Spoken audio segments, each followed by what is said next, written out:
Hello everyone. आज CGL pre का result आया है 2024 का। और कट ऑफ सच में बहुत ज़्यादा हाई गया है। इतना एक्सपेक्टेड नहीं था। जो मैंने कट ऑफ बनाई थी वो भी लगभग इससे 10-12 नंबर का डिफरेंस इसमें हो रहा है। शुभम जैन सर की कट ऑफ में भी काफ़ी डिफरेंस इसमें हो रहा है। तो ऐसा सोचा नहीं था इतनी ज़्यादा कट ऑफ चली जाएगी। 1,65,000 अराउंड स्टूडेंट लेने के बाद भी इतना ज़्यादा कट ऑफ जाना is not good for upcoming exams. अब सीजीएल की अगर 153 जाने लगी कट ऑफ तो फिर तो बाकी एग्ज़ाम्स जो 10th और 12th के होते हैं उनकी तो हिसाब ही लगाना छोड़ देना चाहिए, क्योंकि बच्चे वही होते हैं, रिपीट होते हैं। जो सीजीएल में प्री में 153 ला रहा है, वो एमटीएस जैसे एग्ज़ाम में तो उसको 100 में 100 लाना चाहिए। तो जब वही होता है कि जब आपने पेपर ईजी दिया है, सारे बच्चे अच्छा अटैम्प्ट कर रहे हैं, तो ऑब्वियसली कट ऑफ हाई चली जाएगी। अंदाज़ा ये था कि 8,000 जब लास्ट ईयर वैकेंसीज थी 8,000 समथिंग, तो उसमें कम गया था कट ऑफ 150 के आसपास गया था। मतलब तो 153 तो नहीं ही जाना चाहिए था, 140 अराउंड हमने सोच रखा था जनरल का। बट क्या करें, एसएससी है। और दूसरी चीज़ मैं ये आप लोगों को क्लियर कर देना चाहता हूँ कि जो 1,65,000 कैंडिडेट सेलेक्ट हुए हैं, they are also a normal candidate जिन्होंने वैसे ही तैयारी की थी जैसी बाकी लोगों ने तैयारी की थी, जो सेलेक्ट नहीं हो पाए हैं।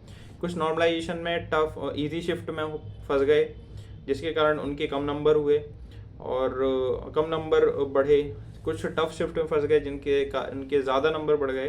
ठीक है, तो ऐसा नहीं है कि ये क्या बवाल हो गया है।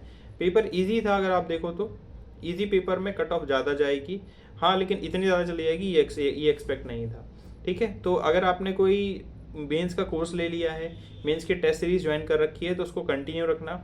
जैसे कि यूपीएससी और पीसीएस वाले जो एस्पिरेंट्स होते हैं वो क्या करते हैं कि जब वो प्री देते हैं और प्री क्वालिफाई नहीं होता है तो वो दोबारा प्री की तैयारी में नहीं लग जाते, वो वापस से मेंस की तैयारी करते हैं। जो उनका जो साल भर का रूटीन होता है एग्जाम्स का, उसी रूटीन को फॉलो करते हैं। तो ऐसा नहीं है कि आपने मेंस की कोई टेस्ट सीरीज खरीद ली है या कोर्स परचेज कर लिया है किसी का, तो आपको वो नहीं करना है। आप उस टेस्ट सीरीज को कंटिन्यू रखो। प्री आपका निकला है नहीं निकला है, सेम सिलेबस है, सेम चीज़ें होने वाली हैं अगले साल सीजीएल 2025 में, या फिर वो सीएचएसएल, एमटीएस, रेलवे एग्जाम्स, कहीं तो वो चीज़ काम आएगी। तो उस पढ़ाई को कंटिन्यू रखना। ठीक है, सारी टेस्ट सीरीज पूरी जितनी आपको मॉक मिल रहे हैं मॉक दो।